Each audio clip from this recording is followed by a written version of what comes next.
Karena ini nama podcastnya adalah podcast paling penting, maka undangan-undangan yang kami undang juga ini yang penting-penting. Bahkan yang terpenting. Saya mengaku kenal dengan tamu kita saat ini, akan tetapi ternyata setelah saya pikir-pikir saya belum terlalu kenal sama mereka. Sudah satu gereja bertahun-tahun, tapi ternyata banyak yang saya nggak tahu mengenai mereka.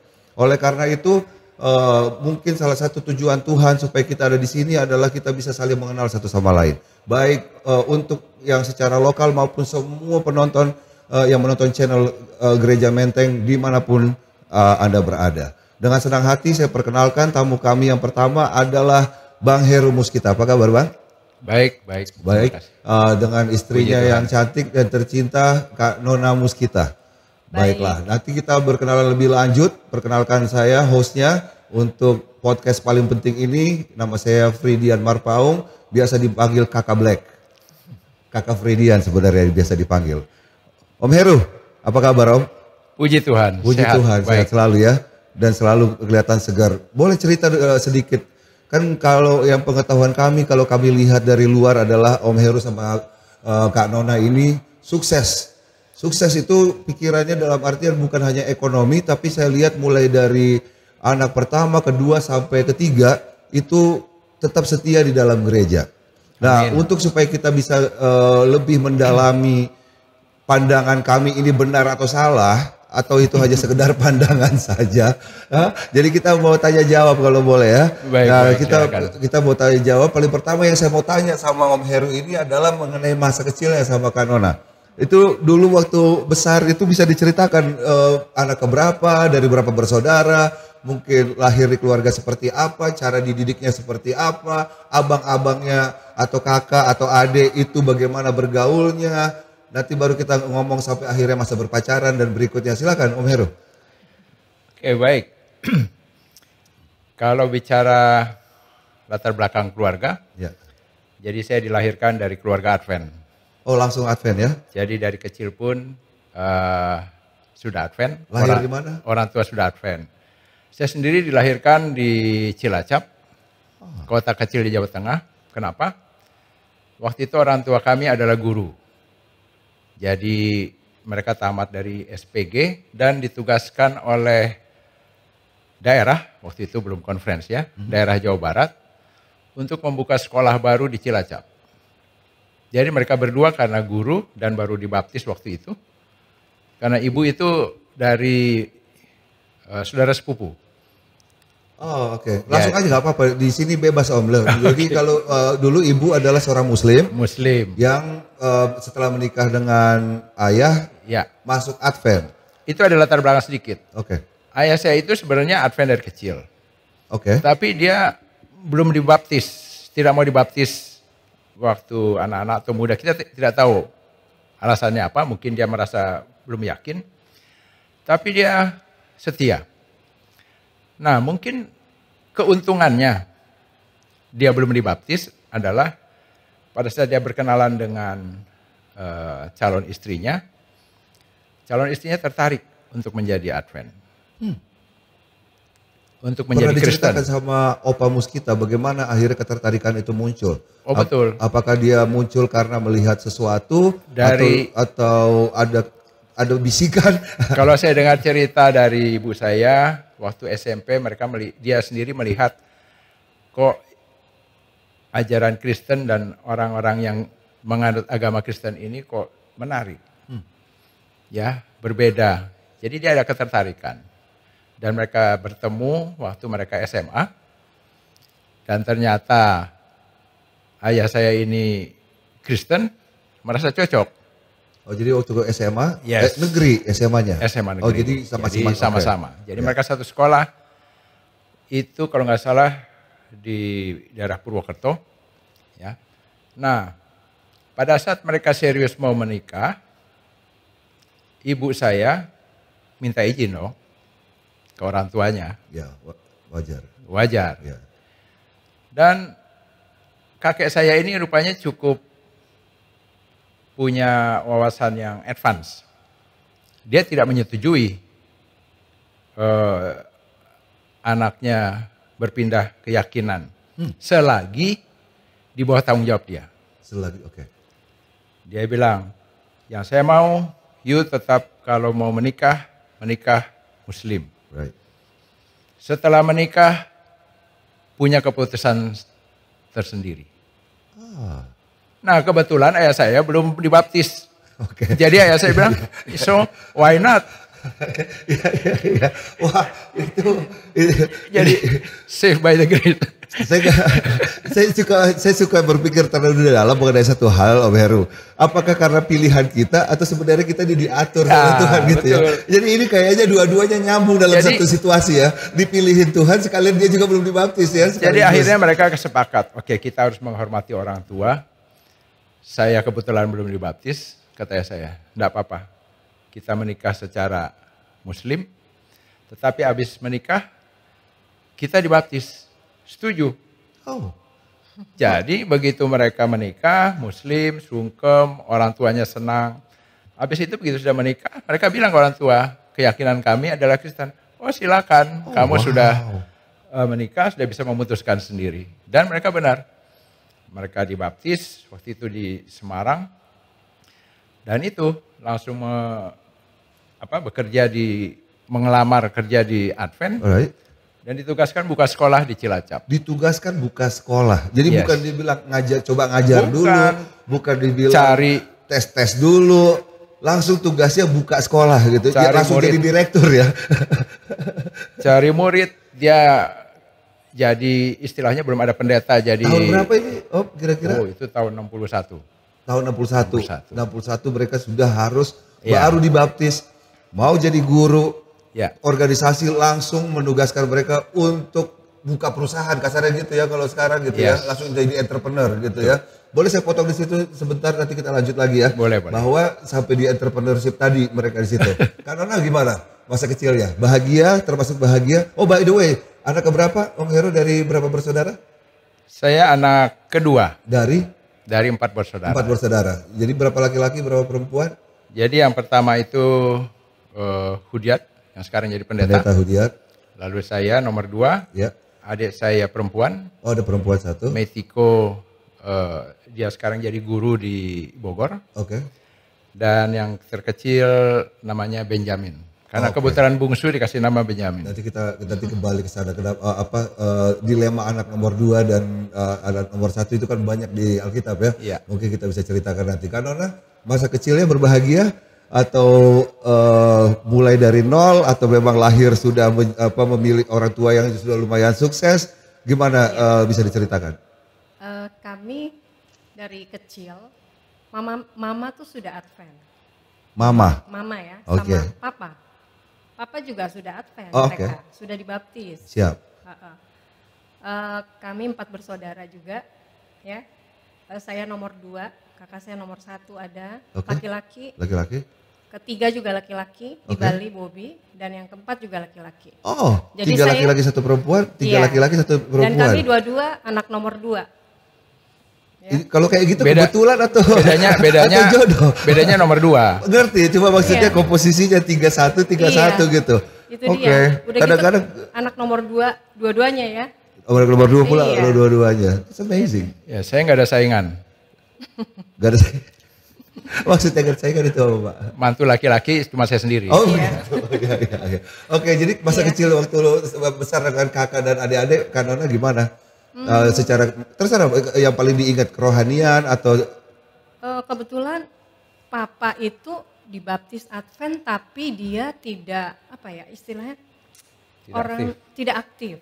Ya, Oke. kami bergereja dulu di Ben Hill ya dari kecil. ya Anggota jemaat di Ben Hill. Jadi papa datang sekali-sekali lah, ada waktu karena dia tugas, kebanyakan tugasnya. Jadi kita anak-anak sama mama aja ke gereja gitu. oke. Jadi ya begitulah, kita anak-anak cuma pergi ke gereja kebanyakan sama mama aja. Mengganggu perasaan Kanona nggak keadaan seperti itu? Mengganggu juga sebetulnya. Kenapa dia Kayaknya bisa mengganggu? rasanya kurang ya. Ya papaku lagi nggak ada. Ke gereja kita cuma sama mama gitu. Soalnya kalau saya dulu mengganggunya itu, jadi bapak saya Advent itu terakhir ya. Ya. Tapi yang mengganggunya karena ibu saya yang sering ngomong gitu loh, kayak janda rohani gua gitulah. Jadi dia yang mengganggu sebenarnya omongan ibu saya. Tadinya keberadaan bapak saya ada tidak di situ nggak terlalu mengganggu. Tapi kalau ini mungkin karena beda kali, kalau perempuan lebih peka kali ya. Jadi mengganggu Kak Nona gitu ya. Nah, apa yang Kak Nona lakukan dengan perasaan-perasaan seperti itu waktu opanya Adrian melakukan nggak ke gereja dan segala macam, terus menimbulkan perasaan yang Kak Nona rasakan, akhirnya Kak Nona lampiaskan atau diam aja? Paling cuma ingetin, Pak, ke gereja jangan lupa, Pak, gitu. Kalau Papa lagi nggak tugas, Papa ke gereja lah sama kita, gitu. Dulu tugasnya sampai dia jaksa ya. Oh, ya, Papa jaksa. Iya. Oh, kebetulan dulu dia ajudan dari zamannya Pak Ali Said gitu. Jadi dia jarang di Jakarta, suka ikut tugas gitu kan. Right. Iya, jadi gitulah. Dia cuma bisa berdoa, mengingatkan gitu ya. Oke. Oh, jadi pegawai negeri. Pegawai negeri. Apakah itu akhirnya membuat pengaruh mendidik anak-anak supaya nggak jadi pegawai negeri? Enggak juga sih sebetulnya, enggak. Atau secara nggak sadar kali akhirnya kejadian ya, begitu. Gimana Bang Heru? Ada nggak kira-kira pengaruh akhirnya anak-anak nggak ada yang jadi pegawai negeri karena ada cerita seperti ini? Atau biasanya nggak kepikiran sama sekali? Biasanya anak-anak itu ingin memperbaiki tingkat ekonomi lebih baik dari orang tuanya. Right. Nah, jaksa kan bukannya ekonominya lumayan. Nah, betul. Jadi bagaimana mereka melihat lah. Kalau mereka melihat bagus ya mungkin mereka ikut. Tapi kalau mereka rasa ada yang lebih baik, nah itu yang mereka pikirkan. Ada yang lebih baik itu seperti apa maksudnya? Mungkin nggak harus jadi pegawai negeri. Oke. Ya. Iya. Oke. Pegawai swasta. Yang pasti Nona pilih saya. Jadi waktu kalau Kak Nona sendiri SD, SMP, SMA itu di Advent? Saya dari SD di Ben Hill, dari kelas 1 sampai kelas 5 SD. Lalu kelas 6 sampai tamat SMA di Kramat Pulo. Oke. Lalu full kuliah Advent, di ya? Unai, iya. Angkatan lulus SMA-nya? 85. Tahun 85 saya tamat. Tahun 80? 5. 85. Tahun 85. Jadi kalau kayak begitu lebih nyaman kali karena semua teman Advent gitu kali ya? Iya, rasanya ya hampir semua kita kenal ya. Kalau sesama Advent kan kita bicara mengenai ini, oh tahu. Jadi Iya kenal. loh, Nah, itulah. sedangkan Om Heru sendiri karena walaupun lahir dari Advent, pergaulan keadvenannya hampir sama dengan Kak Nona nggak? Yang semua kenal dan Yes or no? Yes and no. yes and no. Kita mulai dari yes and baru kita masuk ke no. Jadi menyambung cerita yang tadi. Jadi saya sebenarnya di Cilacap itu hanya numpang lahir. Karena orang tua saya begitu saya umur sekitar 4 tahun. Ya, umur 4 tahun. Mereka memutuskan untuk meneruskan sekolah ke Unai. Jadilah merit student istilahnya. Jadi kami semua keluarga pindah. Nah, jadi saya sebenarnya di Cilacap hanya waktu kecil. Tetapi masa pendidikan saya dapat yang tanah Kanaan. Istilahnya saya dididik di Unai mulai dari SD, SMP, dan SMA setengah-setengah. Nah, ini kenapa SMA setengah-setengah? Karena pada saat saya naik kelas 1 SMA, mau naik ke kelas 2, sekolahnya ditutup yang SMA. Di mana, di Cilacap ini? Bukan, yang di Unai. Oh, yang di Unai, SMA-nya ditutup. Jadi saya SD SMP di Unai. SMA-nya hanya kelas 1. Waktu mau naik kelas 2, SMA-nya ditutup. Okay. Kebetulan pada saat saya naik ke kelas 2 SMA, orang tua saya di-upgrade oleh Unai ke Filipina. Sekolah. Iya. Dan jurusan yang mereka ambil itu tidak ada di AUP atau IAS atau apapun, sehingga mereka harus ambil di kota Manila, di La Salle University. Jurusan yang mau diambil itu adalah? Psikologi untuk ibu saya, Okay. dan social science untuk ayah saya. Ya, waktu itu. Dikasih tahu alasannya kenapa mereka memilih jurusan itu pada waktu itu? Karena mereka spesialis untuk mengajar itu di Unai. Oh, I see. Oke. Di Unai nggak ada yang spesialis, ya. Nah, jadi yang saya mau kasih tahu adalah, walaupun saya di Unai itu kan jauh dari kota Bandung. Right. Waktu itu di Unai itu hanya punya 1 bus untuk staff. Kalau mau ke Bandung cuma hari Jumat, berangkat jam 1 siang, pulang jam 4 sore. seminggu sekali. Iya. Karena nggak ada yang punya mobil semua. Jadi kita rame-rame dosen semua anak-anak naik. Dan parkirnya hanya dekat di Pasar Baru karena kan belanja Pasar Baru. Oke. Jadi kami walaupun ngaku orang Bandung, tahu kota Bandung itu hanya sekitar Pasar Baru dan itu hanya hari Jumat. Oke. Sampai kami tamat SMP, Iya. kalau ditanya kota besar kami nggak punya bayangan. Bayangan kami cuma kota Bandung sekitar stasiun dan Pasar Baru Pasar itu tadi. saya tahu kota besar adalah ketika saya kelas 2 SMA di Manila. Oke. Jadi benar-benar saya rasa, wow, ini toh ternyata Yang namanya kota besar. kota besar.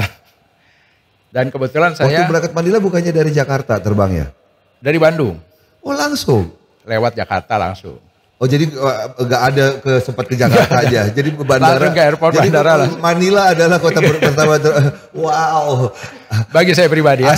Asli orang Ambon, lahirnya di Jawa, di Cilacap, besarnya di Bandung, tahu kotanya di Manila. Iya. Oke. Dan itu hampir bagi Diserap kami, sendiri ya pemirsa. itu begitu hampir bagi kami semua berempat, adik kakak. Right. Ya. Karena kami kecil di Unai itu benar-benar hidup kami Unai.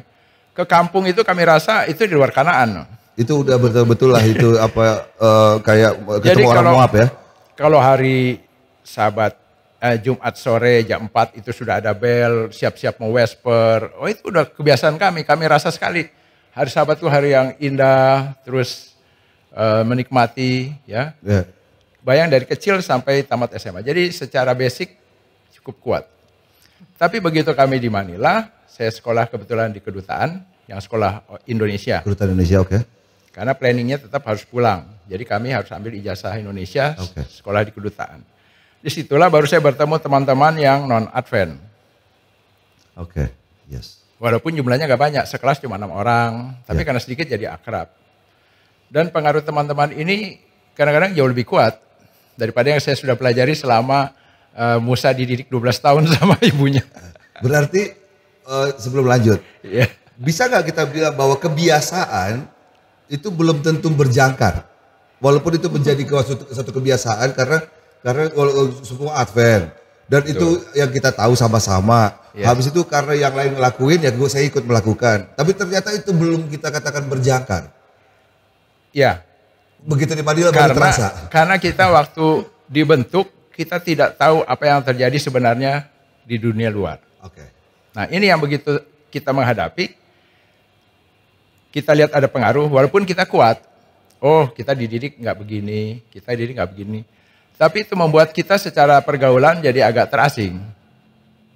Oke. Karena mereka ternyata besar di Jakarta, besar di kota-kota lain yang memang hidup normal ya. Maaf kata, misalnya kayak merokok atau minum atau ya nonton, itu sangat normal bagi mereka. Oke. Sementara bagi kami yang dari Unai itu, itu Sesuatu yang baru.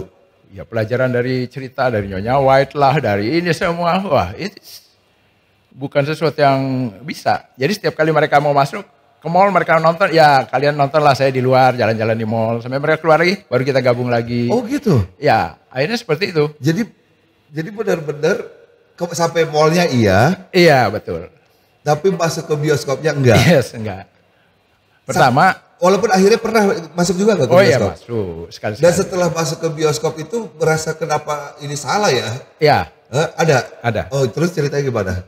Dan rasa nggak cocok itu, ya, jadi cuma beberapa kali, cuma boleh dihitung selama saya sampai sekarang, mungkin cuma 2-3 kali saya masuk. Oh jadi maksudnya pada saat Pas itu, saya masuk saya nggak comfortable, ini memang jadi bukan pertanyaan saya tempatnya. malah terkebalikan itu. Saya pikir malah setelah masuk, nonton, ini apa sih kata Nyonya White ini salah, orang gak ada apa-apanya kok. Saya pikir begitu ya terjadi. Oh enggak. Malah muncul rasa bersalah yang terlalu besar karena melakukan hal itu. Ya, pertama Nggak malah- enjoy dong nontonnya. Pertama Udah pas bayar, kita masuk. harusnya terasa bersalah. Nah jadi sebenarnya 2 hal. Pertama mereka teman-teman saya kan anak-anak atas diplomatik yang ya kalau dibilang uang jajannya Berlebihan lah ya. berlebihan. Ya. Sementara saya anak yang upgrading, uang saku sangat pas. Jadi alasan nggak masuk itu karena 2. Satu karena nggak punya duit, Iya. Oke. nggak punya duit. Dan kedua, ya memang sekali masuk dibayarin, tapi habisnya that's not the right place. Lebih baik buat saya jalan-jalan di mall daripada saya di dalam. Iya, iya, iya. Suasana gelap, begitu nengok kiri, nengok kanan yang ada yang, apalagi di Filipina kan. Cewek-cewek cantik-cantik ya? Oh bukan, mereka pasangan-pasangan. Oh gitu. Oh pasangan-pasangan. Tapi Menikmati suasana gelap bukannya nonton. Ini SMA kan? Itu SMA. Belum ada naksir-naksir cewek pada saat itu Om Heru? Oh belum. Oh belum ya? Saya hobinya olahraga. Oke. Jadi ada Badminton ya? ada olahraga voli, Oke. ada bola, ada badminton, itu hampir setiap hari schedule-nya. Jadi saya sangat enjoy sekali menikmati waktu-waktu di situ. Jadi masalah waktu itu masalah cewek belum menjadi satu interest yang nomor Ya, satu gitu ya? belum. Kanona, Yes. waktu SMA sudah boleh pacaran? SMA? Iya. Mama saya orangnya ini, Nona, kalau masih sekolah berteman saja. Oke. Jadi itu yang saya ingat. Tapi kan banyak yang nembak pasti toh? Di Banyak, kampung? banyak teman cowok saya banyak. Heeh. Tapi memang tidak pernah pacaran. Terus ya kalau istilah anak sekarang terus tanya bilang, boleh nggak jadi pacar kamu? Ada kalau hal-hal seperti itu. Terus cara nolaknya bagaimana? Oh ada juga, cuma saya bilang, oh sorry, kita teman aja. Mama seno ya? Anak mama menurut ya. Mama yang bener. Jadi waktu Kak Nona besar dan mengalami hal-hal seperti itu, kan kalau di Unai kita bisa mengerti lah ya. Iya. Karena saya dulu juga besar di Tembagapura, kota kecil. Jadi kesamaan pandangan yang seangkatan itu, saya nggak ngomong masalah keagamaan ya. Apapun pandangan itu lebih mirip karena kita merasa senasib. Karena kita merasa bahwa ya kita di kota kecil Tembagapura, orang tua kita itu sama-sama pegawai Freeport, ya kita dapat fasilitas ya sesuai dengan apa yang diberikan perusahaan. Ya. Akhirnya dan begitu kita ke Jakarta, memang mata akan membelalak. Nah sedangkan Kanona dari background yang berbeda. Kita bisa bilang Jaksa pada zamannya itu mungkin bukan bisa dibilang nggak punya uang, lumayan lah. Ya biasanya itu kita kacamata masyarakat awam kepada Jaksa dan pegawai negeri itu lebih tinggi secara penghormatan maupun secara ekonomi. Mempengaruhi nggak ke pertumbuhan spiritual dengan keberadaan ekonomi yang lebih dibandingkan yang enggak menurut Kak Nona sekarang memandang ke belakang? Ya. Kebetulan saya di keluarga itu punya oma ya. Oma saya dulu tinggal sama kita. Jadi tuh oma saya sangat rajin sekali, penunggu pagi, malam gitu ya. Kita selalu berbakti sama-sama. Setiap mau ke sekolah aja tuh harus berdoa dulu, penunggu pagi. Jadi tidak pernah ketinggalan. Jadi orang tua saya juga selalu ingetin kita kemanapun pergi itu harus berdoa kemanapun gitu ya. Jadi itu udah jadi dasar sih. Iya. Kan umur 17-18 tahun kan itu mulai kita punya pendidikan itu udah mulai berkembang. Iya. Terus udah mulai dengan ilmu-ilmu yang kita tidak pernah diajarkan sebelumnya, yang katanya adalah Big Bang, Science dan segala macam. Pernah gak terbersit di Kanona bahwa ini benar gak sih agama di umur-umur yang rentan pada saat itu? Maksudnya agama kita, agama. Tuhan pada bilang ada nggak ini Tuhan? Pernah nggak pikiran seperti itu kalau muncul? saya sih ya karena percaya ya dari kecil. Oke. Jadi yakin aja Tuhan itu pasti ada. Gitu ya. Jadi belum nggak ada pernah terbersit satu kali pun pertanyaan benar gak Tuhan atau sebenarnya ateis yang betul. Enggak. Walaupun itu masuk ilmu-ilmu itu belum pernah sama. Oke. Dan itu menurut Kanona adalah pilihan dari diri masing-masing atau karena kondisi yang selalu membuat Kanona merasa aman sehingga tidak perlu berpikir hal-hal seperti itu. Ya, mungkin juga ya dukungan dari keluarga sama diri sendiri juga sih sebetulnya. Betul-betul Yakin meyakini gitu ya. Iya. Ngomong-ngomong, kenalannya di mana? Kenalannya kami di Unai. Satu angkatan. Oh beda. Oh beda angkatan. Beda. Oke, saya hanya mau tanya itu, silakan bercerita ya. Oke. Ya, kameranya silakan. Ini versi saya ya. Versinya Om Heru dulu baru versi Kanona. Boleh beda versinya kok. Jadi melanjut tadi, setelah di Manila saya 2 tahun selesai SMA, orang tua belum selesai upgrade-nya. Tapi saya harus meneruskan kuliah. Akhirnya saya dikirim pulang. Masuklah Unai saya di asrama. Jadi saya masuk dulu di asrama sambil tunggu orang tua pulang. Nah itu tahun 84 ya, tahun 84 awal. Pesan dari orang tua sederhana, usahakan kamu ini harus mandiri. Artinya sebagai orang tua kebetulan waktu itu pegawai mission, mereka diberikan educational grant namanya, itu 60% ya, 60% kalau nggak salah. Jadi orang tua saya bilang, kami sudah bantu you 60%, 40%-nya silahkan sambil kerja. Jadi saya pulang ke Unai, masuk asrama, langsung saya susun harus kerja. Nah, namanya anak baru kan, mau kerja yang enak-enak, korektor atau library itu kayaknya kerjaan yang elit, nggak bisa.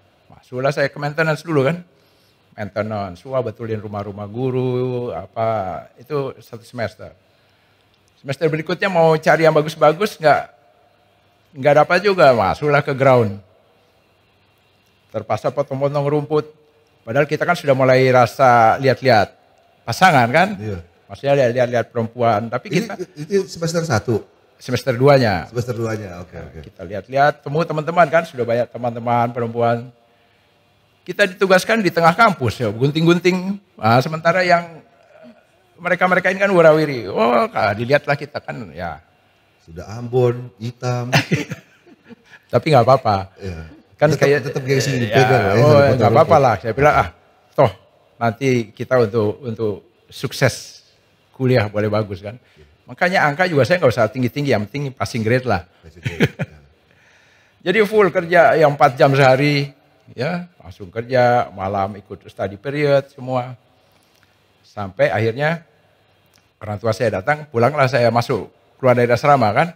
Nah, jadi outside student nih. Tapi sebenarnya nggak outside karena saya orang tua.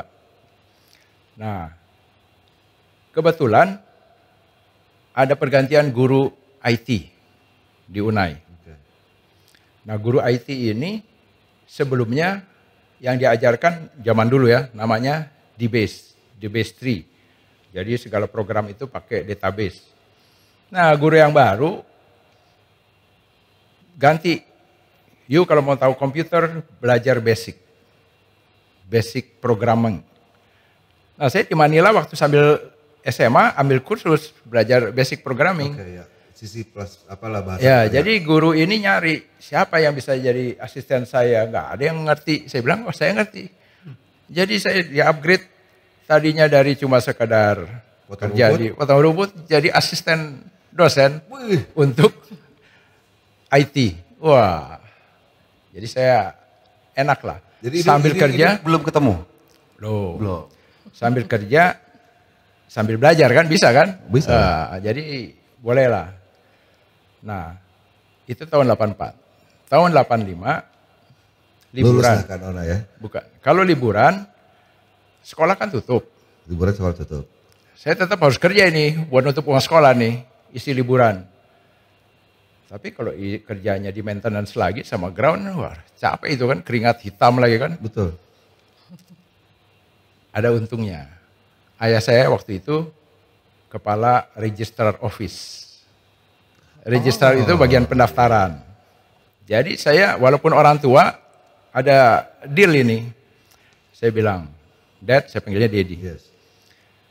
Catat-catat itu apa? Nama mahasiswa baru, pakai manual. Sekarang kalau ditanya, berapa jumlah murid yang masuk? Oh, hitung dulu. Berapa laki? Hitung dulu. Pakai komputer, program. Oh, bisa? Oh, bisa. Wah, jadi saya tawarkan. Ya udah, selama liburan kamu diregistrar kerjanya. Wah, enak juga ini kerja kantoran kan. Bisa kalau lagi pas kurikulum asisten dosen, begitu liburan asisten Dedi. Register office lah, database. Ya. Nah, jadi berdua saya sama teman saya namanya Robin Hutagaul, anaknya Pak Hutagaul. Ya. Wah, kita entry semua yang daftar. Kan lamaran-lamaran itu kan selengkap. Sama ada fotonya kan? Iya. Disitulah kita lihat, oh ketangkaplah, saya tangkaplah. Nama Grace Lalamentik. Wih, luar biasa ini. Ternyata. Belum kenal nih, belum kenal, tapi dari fotonya sudah nggak tahu kenapa, entah namanya Lala Mentik, tapi begitu saya kan, jadi sambil ketik-ketik, tapi saya ingat terus sih nama.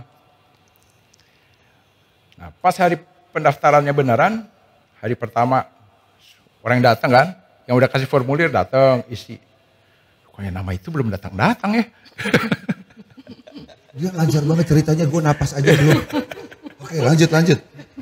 Saya hari kedua, pendaftaran ditutup jam 3. Kalau sudah 2 hari ini nggak ada pendaftaran, nggak diterima nih. Aduh, kalau nggak masuk nggak ketemu saya nih. Taunya pas kami sudah mau tutup jam 5 tergopoh-gopoh datang. Sorry, maaf saya terlambat. Saya lihat namanya sama, tapi orangnya agak beda sama yang di foto. Rupanya potong rambut, berubah. Jadi bagus yang mana? Yang di foto? Dua-dua bagus. Udah berani jawab dia karena. Lanjut Jo ya. Jadi diyakinkan, masuk dia. Wah, masuk dia. Tapi saya ini orangnya nggak pede.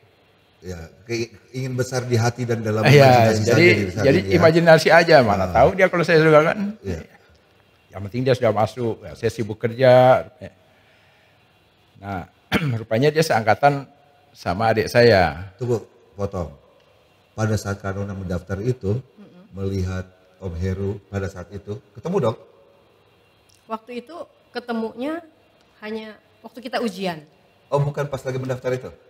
Tadi kan Om Heru bilang datang. Oh iya, saya nggak terlalu perhatiin ya, namanya kita tergopoh-gopoh lagi stres gitu. Jadi kan. itu bukan pertemuan pertama yang bisa dibawa akal sehat pada saat itulah ya. Enggak. Jadi itu hanya baru sebelah tangan aja dulu lah ya. Dulu. Anyway. Kan dia belum tahu saya siapa, jadi nggak diingat orangnya siapa yang dia ada. Ya. Itu semua agenda masih di belakangnya kepala Om Heru lah ya, dia belum tahu. Oke, lanjut Om.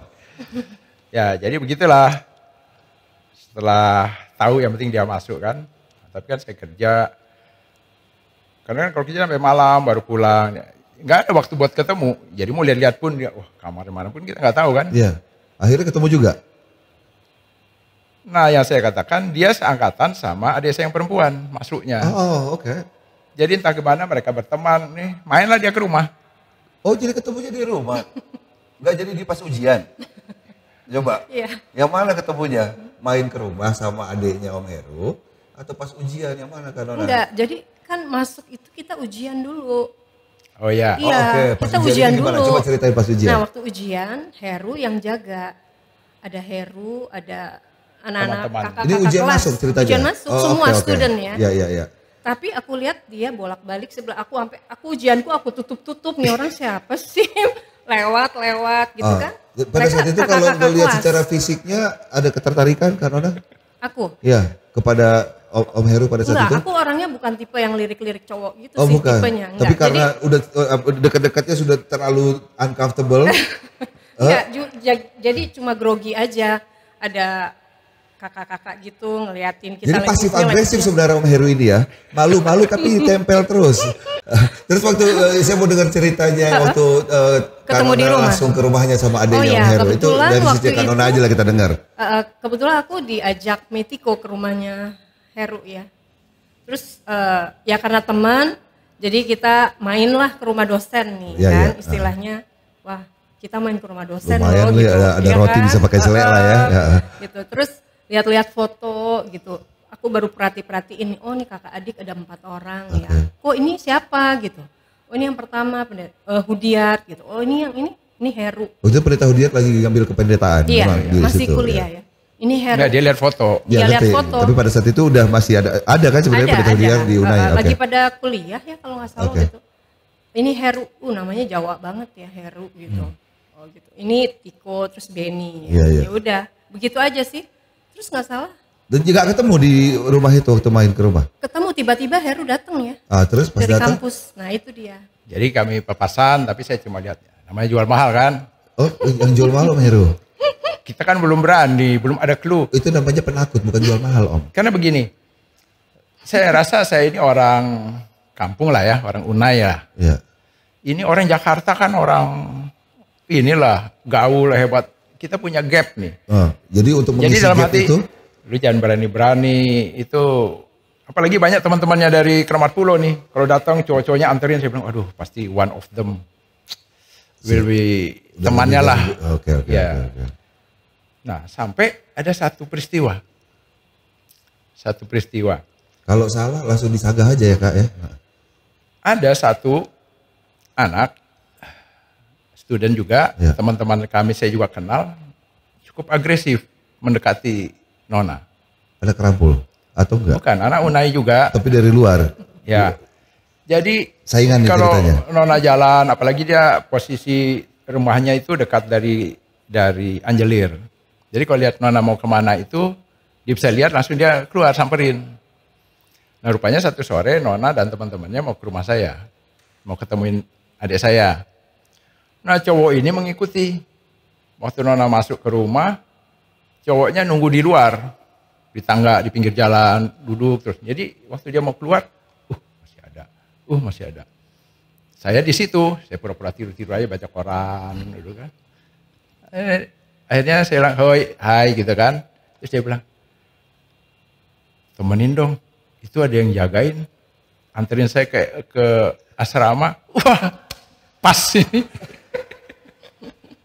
Betul, itu betul banget. Itu betul. Iya. Dan itu Kakak lakukan karena Karena saya takut. Lebih comfortable sama Iya. yang baca karena koran. Ini orang agresif banget ya, gitu maksudnya kan? Iya. Yang ngikutin, bukan saya. Oh gitu. Dan Kakak berasa nyaman sama Om Heru pada saat itu karena Dia Oh, kalem orangnya. Oke. Tapi Kak Nona nggak tahu bahwa dia suka sama Enggak, Kakak? aku nggak tahu. Cuma udah nyaman aja. Cuma rasa nyaman. Wow, banyak orang boleh. muda yang harus belajar sama Om Heru ini. Bagaimana caranya membuat orang nyaman tanpa menyatakan. Kalau sekarang generasi mereka ini sampai ada levelnya. Hanya level ngaku bahwa saya suka sama kamu. Tanpa kamu harus kasih tahu kamu suka sama saya. Gak apa-apa, yang penting saya ngaku aja. Ada level nembak. Jadi ini semua harus diikuti level-levelnya. Om Heru, ini anak-anak dengerin ya. Om Heru bisa baca koran doang. Makanya ini kebetulan. Kebetulan dia mau ajarin. Jadi begitu dia minta diantar pulang, ini kesempatan kan ngobrol. Wah ternyata pas ngobrol cocok kita. Sangat cocok karena saya udah demen kan. Tunggu, Omnya merasa cocok, Kakak merasa cocok gak? Iya, rasanya Pada sih saat aman itu. juga gitu. Jadi Asik mutual juga feeling. ya. Oh, asik juga nih ngobrol. Wow. Jadi begitu jalannya harusnya ke asrama sudah dekat, saya belokan. Naik apa bang? Jalan kaki. Oh, jalan kaki bisa belok Di kampus. Sebenarnya sudah belok, saya belok dulu. Jadi jalan-jalan. Kak Nona merasa bahwa karena tidak naik mobil nggak apa-apa belok nih Kak Nona. Karena sambil Ikutin jalan aja. ikutin aja Karena gitu. sambil ngobrol kan. Harusnya mungkin tinggal 2-3 menit sampai, ya saya belok dulu lalu tambah 10 menit kan. Jadi oke ya. Karena kita kasihkan jalan berdua, pada dia datang kan sama teman-teman. Right. Jadi waktu pulang itu yang lain ikutin di belakang. Kita belok, mereka ikut belok. Mereka yang protes, ngapain sih kok kita sampai belok-belok gini? Itu udah deket katanya. Oh iya, mereka ini kita balik. Ya, tapi sejak itulah mulai kenalan, mulai akrab. Lebih berani. Jadi saya sudah mulai berani menunjukkan, karena saya lihat ada lampu hijau kan. Kayaknya kalau sejak ngomong, jemput. Kalau saya jemput ke asrama, yuk kita jalan-jalan kampus. Responnya oke. Waktu Kak Nona sudah mulai merasa bahwa ada seorang laki-laki yang mendekati saya. Terus kalau teorinya Kak Nona, itu perempuan itu adalah istilah bahasa Inggrisnya dating up. Dating up itu adalah dia cari laki-laki yang di atas dia. Entah itu ekonomi, entah itu kalau masih SMA lebih pintar, cewek cari cowok yang lebih pintar, atau sesuatu yang di atasnya. Karena secara teori psikologis maupun teologisnya adalah perempuan merasa bahwa saya maunya dituntun. Saya maunya mendapatkan laki-laki yang mengayomi saya. So I can serve him, saya bisa layani dia dan saya bisa, jadi lihatnya ke atas. Minimal horizontal. Laki-laki ngelihatnya carinya dating down. Ya. Gitu. Nah, pada saat itu kalau saya kan aja dengar cerita dia, Kakak bisa dibilang mungkin dari perekonomian yang lebih tinggi dibandingkan dari keluarga Bang Heru. Itu mulai muncul gak bahwa dia sebenarnya potensinya lebih tinggi dari saya maka itu saya mau dengan dia. Atau seperti apa yang kalau bisa digambarkan ke penonton kita sore hari ini? Kalau saya lihatnya ini orangnya caring banget ya, gitu. Care ya, care dan kayaknya punya visi nih, gitu. Jadi aku lihatnya, Heru ini orangnya punya visi, terus orangnya care banget gitu ke kita ya, ke perempuan ini care banget gitu. Jadi itu yang saya lihat sih. Kayaknya dia lebih. Kalau misalnya dari semua laki-laki yang ada di Unai kan banyak. Ya. Yang mungkin akan lebih sukses pun kelihatannya kan banyak. Mungkin saya nggak tahu nih ya. Saya hanya bayangin kita itu di dalam crowd. Iya betul. Ya kemungkinan mungkin dia Bang Heru yang deketin pada saat itu. Tapi kan bisa kan sebagai perempuan bilang, yang sana lebih tinggi, lebih ganteng dan kelihatannya bakal jadi lawyer. bisa aja begitu. Iya betul. Nah, yang tidak membuat itu ada apa menurut Kanona? Sehingga ini kan kita berasumsi nih. Mulai pertemuan itu sampai akhirnya menikah nggak ada putus-putusnya ya? Iya, langsung gitu ya? Iya. Berarti kan nggak ada gangguan lain. Apa yang terjadi menurut Kanona dalam proses ini? Karena banyak orang udah pacaran sana, pacaran sini, pacaran sana, pacaran sini. Lihat ini lebih bagus, apa segala macam. Buntut-buntutnya nggak nikah karena nggak dapat. Atau toh nikahnya sama yang awal juga. Iya. Jadi. Tapi kalau ini apa yang terjadi menurut Kanona? Kalau aku waktu itu aku berdoa sih memang waktu mau sekolah di Unai. Gue bilang Tuhan, kalau emang saya dapat jodohnya di sini, Tuhan kasih ada orang Jawanya. Saya berdoa begitu. Orang Jawanya. Ada Jawanya. Jadi jangan Jawa full ya Tuhan. Gitu ya, harus ada Jawanya. Ada walaupun Jawanya. seperempat. Iya. Jadi saya berdoa begitu dan saya pacaran memang untuk satu kali bukan untuk ganti-ganti. Oh wow. Saya tipenya itu. Jadi ya itu mudah-mudahan yang Tuhan kasih ini yang terbaik buat saya. Sudah terpikirkan nggak bahwa Om Heru pada saat itu secara spiritualnya waktu nanti kalian berkeluarga, apakah secara ya spiritual lah saya bisa bilang ya, itu sudah menjadi satu pertimbangan buat Kanona? Oh iya, saya rasa nyaman sekali waktu datang ke keluarga mereka gitu. Terasa sekali tuh kalau malam Sabat apalagi gitu. Beda dengan waktu di keluarganya Kanona sendiri. Lebih suka yang mana? Enggak, di keluarga mereka memang betul-betul terasa. Di keluarga saya juga terasa juga. Cuma papanya yang lagi kadang-kadang ada. Cuma yang suka ada atau enggak kan gitu. Jadi emang jarang banget gitu kita bisa kumpul sama-sama. Tapi kalau kakak adik semua sama mama, oma tuh selalu kita. Tapi di keluarga mereka kan memang lengkap. Jadi dengan lagu-lagu heritage selalu ada gitu kan. Kalau seandainya tingkat 2 udah dilamar, Kak Nona yakin nggak memang ini calon suaminya Kak Nona? Yakin sih. Yakin? Yakin. Jadi, walaupun dilamarnya waktu itu Om Heru setelah lulus? Oh setelah 5 tahun pacaran. Berarti 4 tahun kuliah plus 1 tahun kerja? Yes. Tapi sekarang baru tahu bahwa mau dilamar pun tadinya tingkat 2 atau tingkat 3 dia pasti bilang iya. Itu baru tahu sekarang karena saya nanya atau sebenarnya udah tahu? Oh enggak, yakin. Oh yakin. Tepuk tangan penonton, tepuk tangan. Karena begini, saya juga tipikal bukan yang mau pacaran gonta-ganti. Jadi kalau dapat satu yang cocok, itulah dia. Nah, dampaknya dalam pendekatan itu saya nggak berani nembak langsung. Saya harus rasa sampai cocok, bener. Nah, rupanya bagi perempuan harusnya nembak dulu baru pendekatan. Tapi kalau saya rasa akrab dulu. Kalau nggak salah setelah 3 bulan saya jalan sama dia, orang sudah tahu kita seolah-olah pacaran, saya belum ngomong apa-apa. Setelah 3 bulan, jadi kami kenalan waktu dia masuk mulai Agustus, itu bulan Oktober, saya yakin benar bahwa nggak akan ditolak, baru saya berani nembak. Ya, sebelum saya yakin, saya takut ini ya, bukan takut, tapi kayaknya kalau saya nembak terus ditolak, atau nggak usah ditolak, tunggu ya saya mikir, itu saya rasanya nggak pede. Jadi saya harus yakin sekali. Mendingan sudah yakin betul daripada rasa sakit gitu ya. Betul. Ya. Jadi begitu saya sudah 3 bulan, saya rasa moodnya lagi pas, saya nembak langsung dijawab yes. Wah. Rasanya dua-dua happy. Akhirnya dua-dua plong. Dan kita tadi kalau tadi kemarin lo nanya sama gue gitu ya Kak. Gue pusing sebenarnya kalau mau dibawa kemana. Saya harus loncat ke segmen berikut ya, Om Heru sama Kak Nona. Jadi waktu pertama-tama nikah, terus punya anak, bagaimana kalian berdua saling melihat potensi untuk dapat mendidik anak-anak ini? Karena anak-anak sekarang kan kritis-kritis ya. Betul. Saya minggu lalu nggak tahu kenapa Pendeta Royce inginkan saya ikut masuk ke KPA anak-anak kita di Gereja Menteng yang akan dibaptis. Terus Pak Pendeta Royce tanya begini, kalian kan belum pernah lihat Tuhan Yesus, kok kalian percaya ada Tuhan Yesus?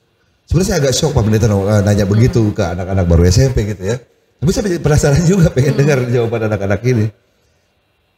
Yang lain bilang, ya percaya karena dengar cerita orang tua, oke, kayak masih SMP lah ya gitu. Salah satu anak kita, karena ini podcast paling penting, saya akan jujur-jujuran aja, jadi kita buka aja. Si Dylan jawabnya gini sama Pendeta Royce, ya itulah Pak Pendeta, saya belum pernah lihat Tuhan Yesus, makanya saya masih raguin. Which is interesting buat saya, bahwa memang itu yang harusnya dijawab oleh anak ini, menurut saya begitu. Tapi yang nggak bisa saya bayangkan sekarang, karena mungkin anak-anak saya udah besar juga gitu ya. Kalau saya punya anak seumur segitu dan dia mengatakan itu sama saya, cerita Alkitab yang mana yang mau saya ceritakan sama dia? Atau saya harus mulai dari belakang, ada percaya Tuhan atau tidak dulu? Bahwa ada worldview yang lain yang menyatakan bahwa dunia ini bukan Tuhan yang menciptakan, atau harus mulai dari situ? Atau cukup langsung bilang, kita nggak pernah lihat Presiden Soekarno, tapi kita percaya dia pernah jadi presiden. Sama, atau yang mana yang kita ini? Kita ngomong ini anak SMP tanggung, udah mau dibaptis, bahkan saking saya, mungkin saya orangnya terlalu dalam juga kalau mikir ya. Saya mungkin berpikir begini, apa kita Advent ini terlalu maksa untuk supaya berkembangnya gereja kita sehingga umur 13, 14, 15 tahun yang sebenarnya belum cocok untuk dibaptis. Tapi karena kita merasa bahwa kau sudah saya ajarkan kau dari kecil. Nah itulah nyokap gue dulu ngomong gitu. Kau kan sudah diajarin dari sekolah sahabat kau dari kecil. Masa sekarang kau tidak dibaptis? Ikutlah teman-temanmu. Jadi waktu KKR semua berdiri, begitu temuan satu jalan, kita lihat-lihatan, kita ikut ke depan jalan, habis itu kita semua dibaptis. Apa menurut pandangan Om Heru sama Kak Nona mengenai hal ini? Dan apa yang kalian lakukan sebagai orang tua baru pada saat itu untuk mengajarkan ketiga anak yang dipercayakan Tuhan kepada Om Heru sama Kak Nona? Ya, jadi sejak kami pacaran, kami itu punya tipikal yang nggak neko-neko mikir panjang-panjang. Oke. Nanti saya punya anak, saya ajarinnya bagaimana. Itu nggak pernah. Kita hanya sangat natural. Bahkan misalnya tadi pikir ekonomi tinggi atau enggak, kita nggak pernah pikir, kita rasa kita cocok. Kita berpikir bahwa kita start dari nol, we have nothing. Tapi satu hal yang kita tumbuhkan adalah kita sangat percaya Tuhan punya rencana.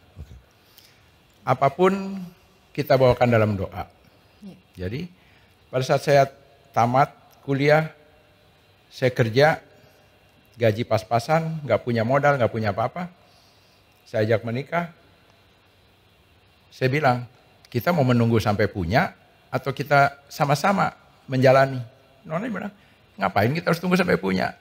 We start from nothing sama-sama. Ya, Tuhan berkatnya datang aja. Ya, amin. Jadi itulah jalan cara kita lihat hidup. Demikian juga saat mau punya anak, kita berdoa supaya diberikan anak, anak lahir, kita berdoa. Kita nggak ada prinsip, ini anak saya harus ajar seperti apa. Satu hal yang kita jalani adalah kita rajin berdoa, mengajak anak-anak ini berdoa. Walaupun mereka belum tahu itu berdoa apa mungkin dari kecil. Jadi lama-lama mereka terbiasa dan menanyakan, we pray to who? Kita terangkan, kita percaya kepada Tuhan, Tuhan itu yang begini. Jadi kita memperkenalkan figur Tuhan tadi seperti tadi ya. Pernah lihat Tuhan Yesus nggak? Kita memang nggak pernah lihat. Tapi kita sudah tanamkan di dalam pola berpikirnya bahwa everything Tuhan yang atur. Jadi dari kecil mereka melihat kita berdoa, mau kemana-mana selalu berdoa. Jadi mereka merasa we have God who always guide us in everything.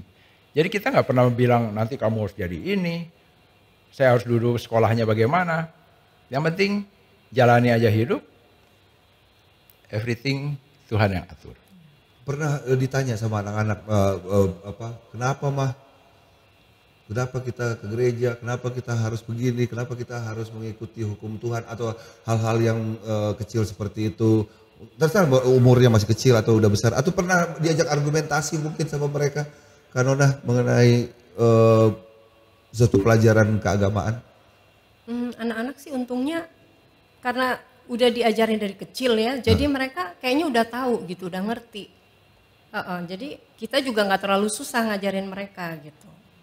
Jadi yang kita utamakan sih pertama selalu ingat Tuhan nomor satu ya. Apa-apa nomor satu Tuhan. Kemanapun kalian pergi jangan lupa berdoa. Itu sih yang kita selalu tanamkan ya Ayah. Ya, dan selalu yang kita lakukan adalah lead by example. Bukan karena kita mau buat jadi contoh, tapi kita hidup berusaha seperti ini, ternyata anak kita memperhatikan. Ya. Setiap Sabat harus ke gereja. Kenapa? Akhirnya mereka nggak nanya macam-macam, karena pas di gereja dia lihat juga orang tuanya ambil bagian, aktif, ya nggak hanya duduk terus yang pulang. Sehingga mereka nggak mempertanyakan hari Sabat itu kita ngapain, karena mereka lihat sendiri dengan mata mereka bagaimana kehidupan ini. Kalau saya bertanyanya seperti ini, Om Heru atau Kak Nona akan jawab bagaimana?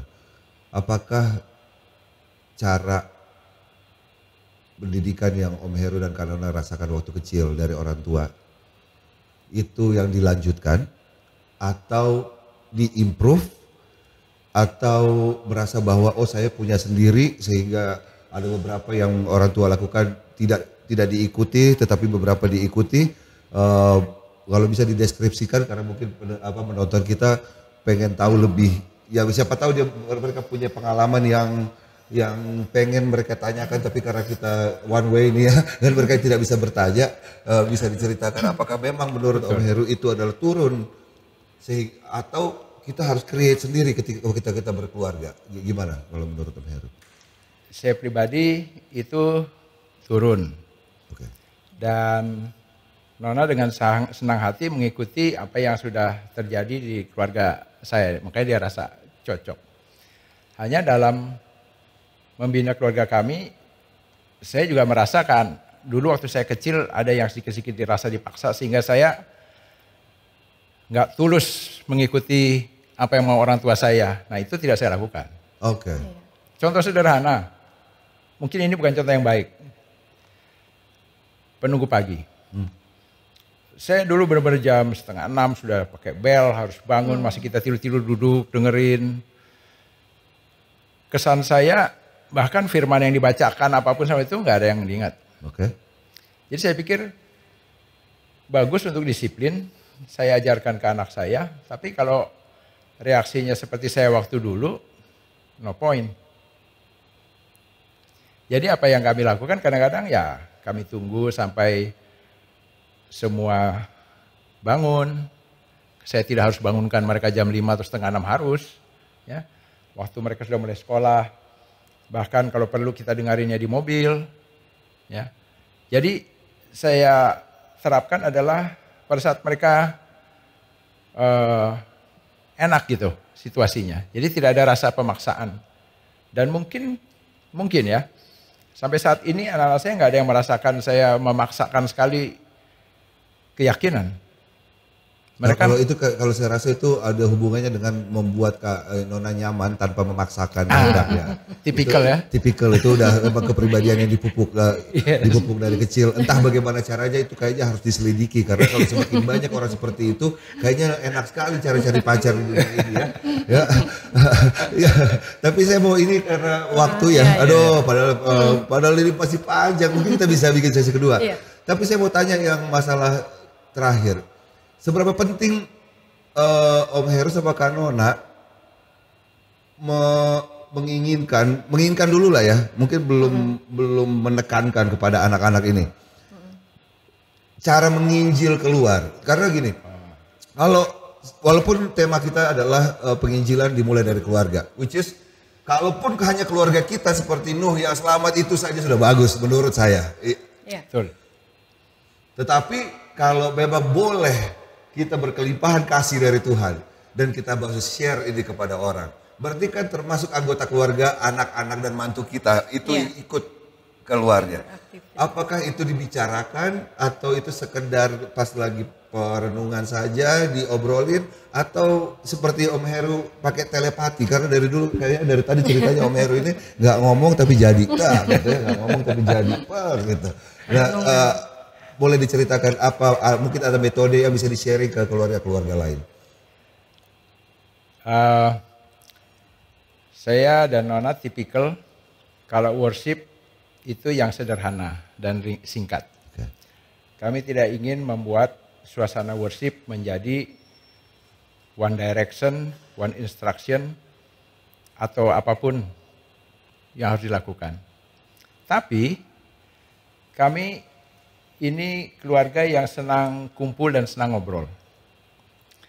Dan seringkali nasihat-nasihat kami itu masuk justru pada saat kami makan. Pada saat kami ngobrol-ngobrol sambil nonton bareng, terus duduk ngobrol. Ada yang ngobrol soal doktrin. Di situ kami diskusikan. Jadi tidak waktu khusus kebaktian. Belajar sekolah sahabat, ayo kita bacain. Pada sekolah sahabat pun kita hanya baca judulnya, ayat inti, ini minggu ini tentang ini. That's it. Tapi apalagi sekarang, kalau sekarang kan mereka sudah ada 5 menit, mereka sudah bisa sendiri. Tapi kami justru memanfaatkan pada saat banyak waktu kami buat ngobrol, kadang-kadang di mobil, kami bareng, diskusi. Dan itu yang lebih masuk ke mereka untuk menguatkan keyakinan mereka. Nasihat apa yang diberikan Om Heru atau Kak Nona kepada mereka yang berhubungan dengan penginjilan? Misalnya seperti apa? Perbuatan, lebih ke perbuatan atau Iya. lebih ke kemana? Lebih ke perbuatan sih ya. Kita selalu ingetin mereka supaya jangan pernah kasar kepada orang. Ngomong kepada orang tuh jangan pernah menjatuhkan atau apa. Itu sih yang kita suka ingetin ke mereka.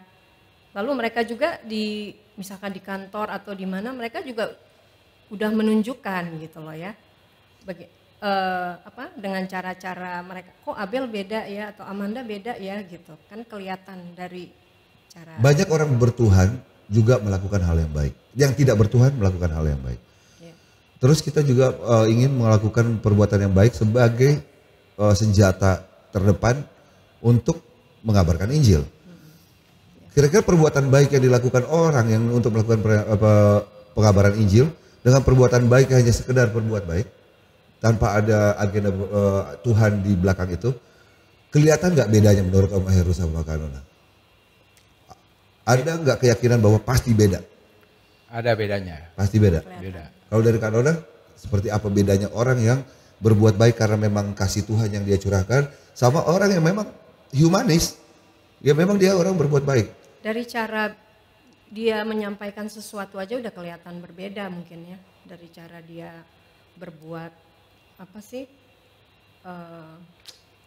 kayak dari cara ngomongnya aja gitu udah kelihatan orang yang ini. Oh, itu hanya berbuat baik sekedar Iya. Kalau Om Heru tadi mau bilang apa? Ya, kenapa berbeda? Orang yang berbuat baik karena mengenal Tuhan dan yang berbuat baik karena Humanis. humanis Iya. itu sangat berbeda. Karena kelihatan apa yang diharapkan. Kalau yang humanis itu umumnya seperti karma. Saya berbuat baik supaya orang juga berbuat kepada saya. Dan itu kenapa mereka berbuat baik? Karena mereka mengharapkan sesuatu, entah Atau malah langsung paling atau sedikit tidak. kesombongan dirinya lah ya. Iya. Dia Ya, merasa itu- bahwa itu walaupun kita- gak dilihat orang, Ya. yang penting gue puas gitu. Itu minimal lah ya. Itu kita tidak tahu, tapi kelihatan ya yang berbuat baik Tulus ya. dibanding Tulus. dengan yang berbuat baik karena dia mengenal Tuhan. Itu sangat berbeda. Pada saat dia berbaik itu begitu tulus, begitu kata-kata yang diucapkan juga menyegarkan ya. Dan bagi kami perkataan, cara berbicara kepada orang, apalagi yang dianggap lebih sederhana, itu sangat penting. Kita sangat sederhana. Misalnya kalau kita mau lihat di sini, di Gereja Menteng, kita bisa tanya sama security atau tanya sama siapa ini? Jono, atau dulu namanya Sodik. Kalau mau survei tentang jemaat kita, tanya mereka. Mereka yang paling tahu mana yang berbuat baik karena ada kasih Tuhan. Mereka bisa rasakan mana yang sangat tulus, mana yang ternyata baik, mana yang suka. Betul. Saya harus stop pertanyaan saya di situ. Para penonton podcast paling penting Gereja Menteng, saya mau bilang begini. Ternyata kesederhanaan di dalam kerohanian tidak perlu menurunkan standar tertinggi pelayanan kita sama Tuhan. Amin. Bukan berarti karena intelektual kita yang tinggi, bukan karena kehebatan kita, tetapi seperti yang sudah kita dengarkan bagaimana Om Heru dan Kanona menceritakan bagaimana mereka mendevelop keluarga mereka di dalam kerohanian mereka dengan sangat kesederhanaan, tapi bukan dengan standar yang rendah. Jadi kita harus bisa membedakan bahwa kualitas dengan kesederhanaan cara itu adalah bukan sesuatu yang bermasalah untuk membuat anak-anak kita tetap setia di dalam Tuhan. Demikian acara podcast kita untuk kali ini.